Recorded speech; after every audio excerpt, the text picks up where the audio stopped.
Assalamualaikum warahmatullahi wabarakatuh. Halo semuanya, perkenalkan saya Ilman, mewakili kelompok 1. Kami ingin mempresentasikan laporan akhir mata kuliah kecerdasan bisnis, di mana kelompok 1 terdiri dari 5 anggota, yaitu saya sendiri, Ilman, kemudian ada Saifuddin, ada Siti Nurul Hidayah, Irgi Ahmad Hawari, dan juga Nur Hairul Muna.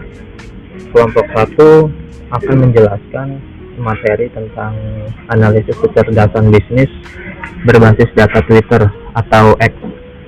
Jadi untuk laporan akhir ini kami sampaikan melalui beberapa slide yang akan nanti kita bahas untuk beberapa poin yang kita lakukan analisa menggunakan visualisasi data dan proses ETL atau extract, transform, dan load, data mining, dan juga perancangan BPN ataupun KPI. Pada presentasi ini kami akan membahas tentang judul, yaitu analisis kecerdasan bisnis berbasis data Twitter atau X menggunakan visualisasi data, proses ETL, data mining, serta perencanaan BPM ataupun KPI. Adapun tujuan dari penelitian ini adalah untuk memanfaatkan data media sosial, Twitter khususnya, sebagai bahan analisis kecerdasan bisnis guna mendukung pengambilan keputusan untuk contoh kasus, yaitu kasus COVID-19 di tahun 2020 sampai 2022.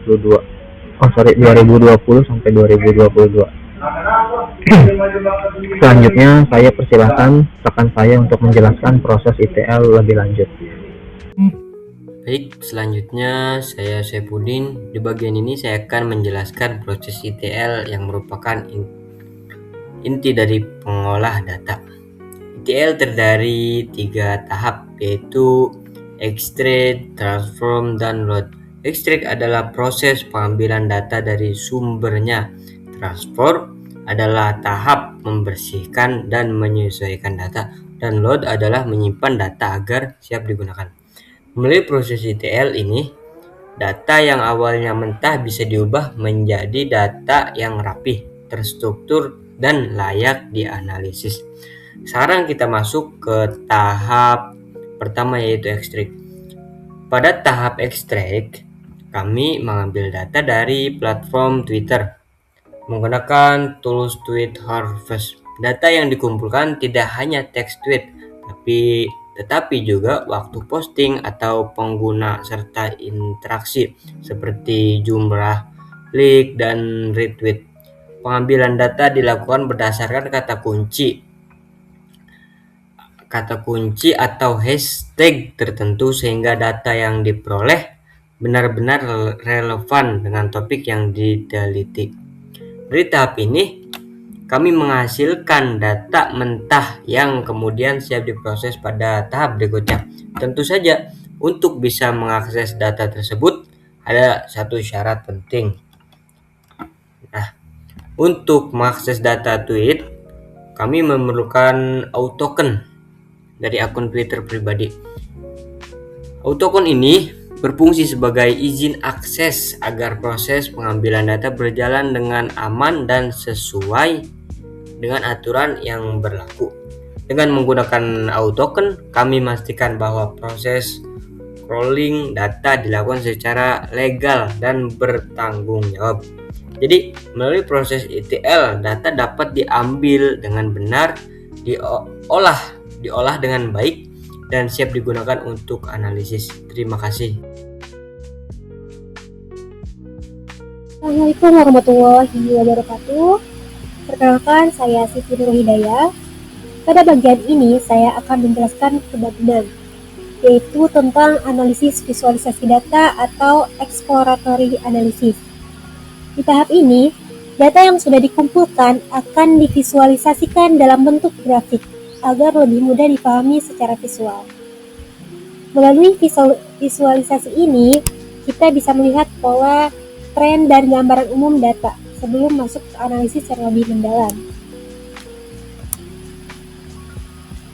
Pada slide ini ditampilkan volume tweet harian yang menunjukkan jumlah tweet dari waktu ke waktu.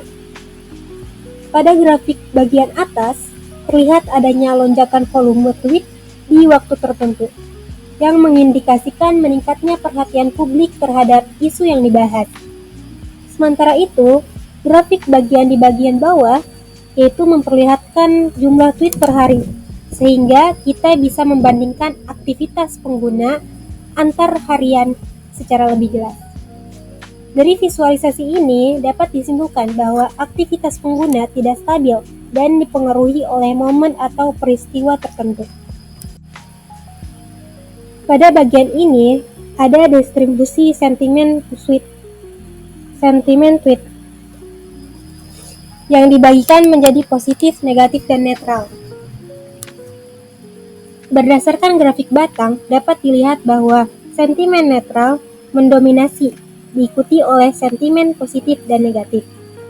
Selain itu, grafik tren di bawah menunjukkan perubahan sentimen dari waktu ke waktu, yang menandakan bahwa respon publik bisa berubah sesuai dengan perkembangan isu. Analisis ini membantu kita memahami bagaimana opini publik terbentuk dan bereaksi terhadap topik yang sedang dibahas. Halo, nama saya Irgi Ahmad Hawari. Pada bagian ini saya akan menjelaskan tentang analisis distribusi engagement pengguna. Engagement menunjukkan seberapa besar interaksi pengguna terhadap suatu topik. Interaksi ini dapat berupa like, komentar, dan respon lainnya di media sosial. Melalui distribusi engagement ini, kita bisa melihat seberapa aktif pengguna dan seberapa besar ketertarikan mereka terhadap topik yang dibahas. Semakin tinggi engagement menunjukkan bahwa topik tersebut relevan dan mampu menarik perhatian banyak pengguna. Selanjutnya, pada slide ini ditampilkan word cloud. Word cloud berfungsi untuk menunjukkan kata-kata yang paling sering muncul dalam pembahasan topik ini. Ukuran kata menunjukkan frekuensi kemunculan. Semakin besar ukuran kata, maka semakin sering kata tersebut digunakan oleh pengguna. Dari word cloud ini, kita dapat memahami isu atau kata kunci utama yang paling banyak dibicarakan. Oke, selanjutnya pada slide ini ditampilkan top 10 hashtag yang paling sering digunakan. Hashtag ini digunakan oleh pengguna untuk mengelompokkan topik pembahasan dan memperluas jangkauan diskusi. Hashtag-hashtag yang muncul ini mencerminkan tren serta fokus utama pembicaraan di media sosial. Dari data ini, kita dapat melihat isu apa saja yang paling menarik perhatian pengguna. Selanjutnya saya akan masuk ke bab 7, yaitu Business Process Model dan Key Performance Indicator. Pada bab ini, saya menjelaskan alur proses bisnis berdasarkan hasil analisis sebelumnya, serta indikator kinerja utama yang digunakan untuk mengukur efektivitas analisis media sosial yang telah dilakukan.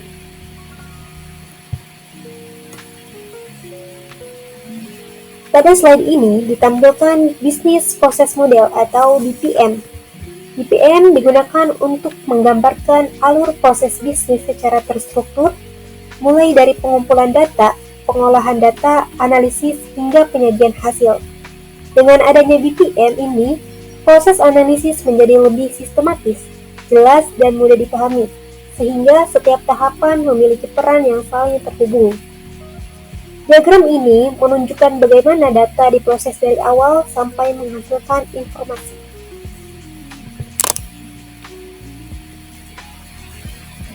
Slide ini menampilkan Key Performance Indicator atau KPI yang digunakan dalam analisis. KPI berfungsi sebagai indikator pengukuran kinerja seperti tingkat sentimen, engagement rate, volume interaksi, dan jangkauan pengguna.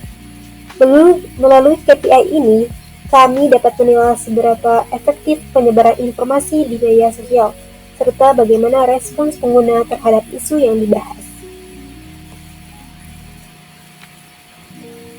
Pada slide ini ditampilkan dashboard monitoring media sosial. Dashboard ini menyajikan hasil analisis dalam bentuk visual seperti grafik, pengumum tweet, distribusi sentimen, dan pola aktivitas pengguna. Dengan dashboard ini, hasil analisis menjadi lebih mudah dipahami dan cepat untuk dievaluasi. Demikian presentasi dari kelompok kami. Kami mengucapkan terima kasih atas perhatiannya.